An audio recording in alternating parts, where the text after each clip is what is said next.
अर्जुन पुरस्कार किस क्षेत्र में दिया जाता है? तो आइए इनमें जानेंगे हम लोग अर्जुन पुरस्कार। तो साहित्य के क्षेत्र में दिया जाता है अर्जुन पुरस्कार। जय हिंद दोस्तों, आज मैं जो 60 क्वेश्चन जीके का लेकर के आया हूँ, आने वाला सही प्रकार के कॉम्पिटिटिव एग्जाम के लिए इंपॉर्टेंट है। तो बने रहेगा वीडियो में। चले वीडियो को स्टार्ट करते हैं। राष्ट्रीय विज्ञान दिवस कब मनाया जाता है? 28 फरवरी को मनाया जाता है राष्ट्रीय विज्ञान दिवस। तो चलिए अगला प्रश्न हो जाएगा हमारा, राष्ट्रीय विज्ञान दिवस किस खोज की याद में मनाया जाता है? तो रमन प्रभाव के खोज में राष्ट्रीय विज्ञान दिवस को मनाया जाता है। तो ऑप्शन नंबर सी हमारा बिल्कुल सही जवाब हो जाएगा। तो अगला प्रश्न को देखते हैं हम लोग, रमन प्रभाव की खोज किस वैज्ञानिक ने की थी? तो सीवी रमन ने रमन प्रभाव की खोज की थी। तो ऑप्शन नंबर बी हमारा बिल्कुल सही जवाब हो जाएगा। तो नेक्स्ट प्रश्न हो जाएगा हमारा, सीवी रमन को नोबेल पुरस्कार किस वर्ष मिला था? तो 1930 ईस्वी में सीवी रमन को नोबेल पुरस्कार मिला था। तो ऑप्शन नंबर बी हमारा बिल्कुल सही जवाब हो जाएगा, 1930 ईस्वी में। चलिए अगला प्रश्न हो जाएगा हमारा, राष्ट्रीय विज्ञान दिवस पहली बार कब मनाया गया था? तो सन 1987 ईस्वी में राष्ट्रीय विज्ञान दिवस पहली बार मनाया गया था। तो ए ऑप्शन आप लोग बिल्कुल सही जवाब कीजिएगा। नेक्स्ट प्रश्न हो जाएगा हमारा, रमन प्रभाव किससे संबंधित है? तो प्रकाश का प्रकीर्णन से संबंधित है रमन प्रभाव। तो ऑप्शन नंबर ए हमारा बिल्कुल सही जवाब है।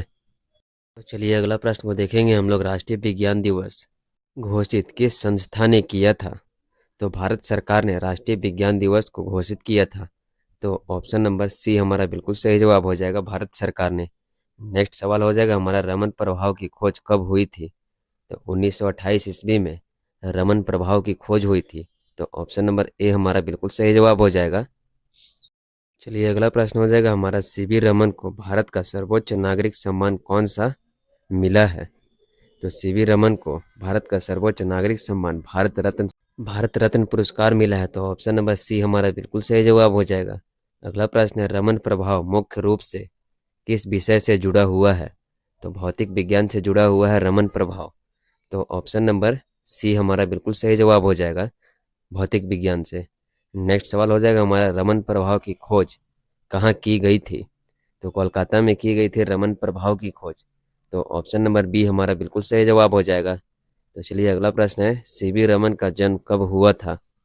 तो सीवी रमन का जन्म 7 नवंबर 1888 ईस्वी में हुआ था। तो ऑप्शन नंबर ए हमारा बिल्कुल सही जवाब हो जाएगा। सीवी रमन को नोबेल पुरस्कार किस क्षेत्र में मिला है? तो भौतिकी के क्षेत्र में सीवी रमन को नोबेल पुरस्कार मिला है। तो ऑप्शन नंबर बी हमारा बिल्कुल सही जवाब हो जाएगा, जो कि 1930 ईस्वी में मिला था। तो चलिए नेक्स्ट प्रश्न हो जाएगा, रमन प्रभाव का प्रयोग किसमें होता है? तो रमन प्रभाव का प्रयोग स्पेक्ट्रो स्कोपी में होता है। तो ऑप्शन नंबर ए हमारा बिल्कुल सही जवाब है। तो चलिए अगला सवाल हो जाएगा, रमन प्रभाव किस प्रकार की किरणों से संबंधित है? तो प्रकाश किरणों से संबंधित है रमन प्रभाव। तो ऑप्शन नंबर ए हमारा बिल्कुल सही जवाब हो जाएगा। अगला सवाल है, रमन प्रभाव का संबंध किस प्रक्रिया से है? तो प्रकाश का बिखराव से है रमन प्रभाव का संबंध। तो ऑप्शन नंबर ए आप लोग बिल्कुल सही जवाब कीजिएगा। चलिए अगला प्रश्न हो जाएगा, राष्ट्रीय हिंदी दिवस कब मनाया जाता है? तो 14 सितंबर को मनाया जाता है राष्ट्रीय हिंदी दिवस। तो ए ऑप्शन हमारा बिल्कुल सही जवाब हो जाएगा। नेक्स्ट सवाल हो जाएगा हमारा, भारत में हिंदी को राज्य भाषा दर्जा कब मिला था? तो 14 सितंबर 1949 ईस्वी को भारत को हिंदी भाषा को राज्य दर्जा मिला था। तो ऑप्शन नंबर बी बिल्कुल सही जवाब है।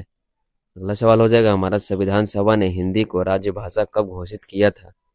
तो 14 सितंबर 1949 ईस्वी को संविधान सभा ने राज्य को हिंदी सभा घोषित किया था। तो चलिए अगला प्रश्न हो जाएगा हमारा, सरोजिनी नायडू को किस उपन्यास से जाना जाता है? तो भारत कोकिला के नाम से जाना जाता है सरोजिनी नायडू को। तो चलिए अगला सवाल हो जाएगा हमारा, सरोजिनी नायडू का जन्म कब हुआ था?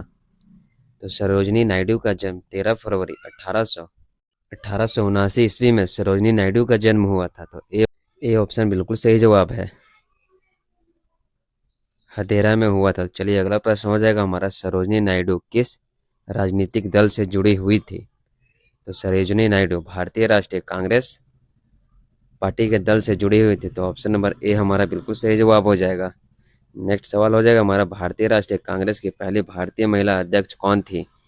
तो भारतीय राष्ट्रीय कांग्रेस की पहली भारतीय महिला अध्यक्ष सरोजिनी नायडू थी। तो ऑप्शन नंबर बी हमारा बिल्कुल सही जवाब है। तो चलिए अगला सवाल हो जाएगा हमारा, स्वतंत्र भारत की पहली महिला राज्यपाल कौन बनी थी? तो स्वतंत्र भारत की पहली महिला राज्यपाल सरोजिनी नायडू थी। तो ऑप्शन नंबर ए हमारा बिल्कुल सही जवाब हो जाएगा, सरोजिनी नायडू।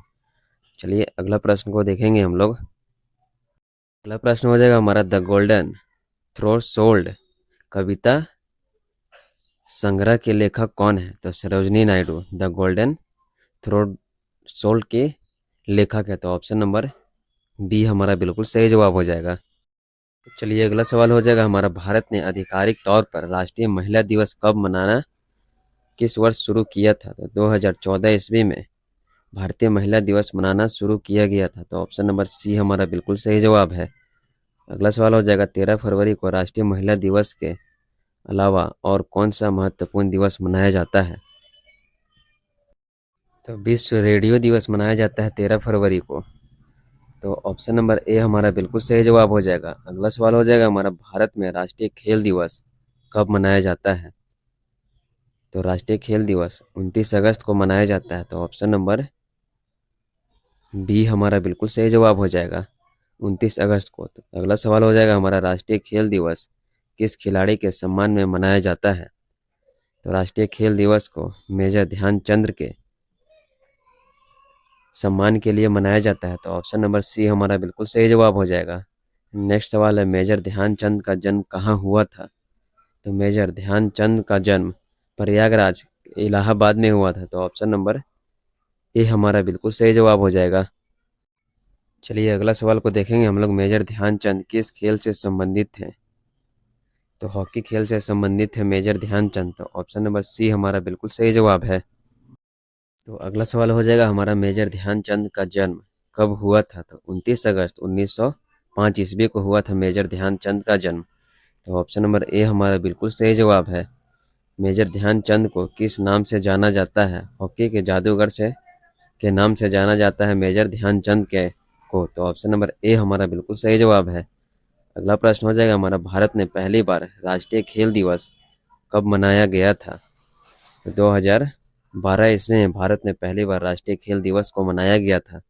तो ऑप्शन नंबर बी हमारा बिल्कुल सही जवाब हो जाएगा। ध्यानचंद ने किन ओलंपिक में स्वर्ण पदक जीता था? तो 1928, 1932 और 1936 ईस्वी में मेजर ध्यानचंद ने ओलंपिक में स्वर्ण पदक जीता था। तो ऑप्शन नंबर ए हमारा बिल्कुल सही जवाब हो जाएगा। अगला प्रश्न, मेजर ध्यानचंद को पद्म भूषण कब मिला था? तो 1956 ईस्वी को मेजर ध्यानचंद को पद्म भूषण मिला था। तो ऑप्शन नंबर ए हमारा बिल्कुल सही जवाब है। तो अगला प्रश्न है हमारा, भारत का सर्वोच्च खेल पुरस्कार कौन सा है? तो मेजर ध्यानचंद खेल रत्न पुरस्कार भारत का सर्वोच्च खेल पुरस्कार है। तो ऑप्शन नंबर सी हमारा बिल्कुल सही जवाब हो जाएगा। नेक्स्ट सवाल हो जाएगा, खेल रत्न पुरस्कार का नाम कब बदलकर मेजर ध्यानचंद खेल रत्न किया गया था? 2021 ईस्वी में खेल रत्न पुरस्कार का नाम बदलकर मेजर ध्यानचंद खेल रखा गया था। तो ऑप्शन नंबर बी हमारा बिल्कुल सही जवाब हो जाएगा। तो चलिए अगला सवाल को देखेंगे हम लोग, राष्ट्रीय खेल दिवस भारत के किस मंत्रालय से संबंधित है? तो राष्ट्रीय खेल दिवस युवा कार्यक्रम और खेल मंत्रालय से संबंधित है। तो ऑप्शन नंबर बी हमारा बिल्कुल सही जवाब हो जाएगा।